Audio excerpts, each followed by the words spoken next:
এরই মধ্যে মেদিনীপুর মেডিকেলে কর্মবিরতির ডাক জুনিয়র চিকিৎসকদের 6 পিজিটির সাসপেনশন প্রত্যাহারের দাবি। আজ থেকে কর্মবিরতিতে জুনিয়ররা, শাস্তি প্রত্যাহার না হলে টানা কর্মবিরতির হুঁশিয়ারি। এই ঘটনায় জীবন বাঁচানোর জন্য আপ্রাণ চেষ্টা করা অন ডিউটি জুনিয়র ট্রেনি ডক্টরদের সমাজের শত্রু হিসেবে দেখানো হচ্ছে। এই অপমান সহ্য করার কোনো প্রশ্নই ওঠে না। প্রসূতি ও অ্যানেস্থেসিয়া বিভাগের ডাক্তাররা ইতিমধ্যেই অনির্দিষ্টকালের জন্য পূর্ণাঙ্গ কর্মবিরতি ঘোষণা করেছেন।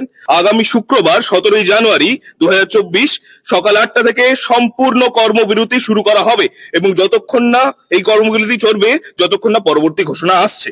আমাদের 6 জন পোস্ট গ্রাজুয়েট ট্রেনি, 4 জন আমাদের গাইনি ডিপার্টমেন্ট থেকে এবং 2 জন অ্যানাস্থেসিওলজি ডিপার্টমেন্ট থেকে তাদের সাসপেনশনের কথা মিডিয়াতে বলা হয়েছিল দুপুরবেলা। আমরা তাদের সাসপেনশনের প্রত্যাহার দাবি করছি। আমাদের মতে অ্যাকর্ডিং টু গাইডলাইন্স আমাদেরকে ডিরেক্টলি এভাবে লায়াবল করা যায় না।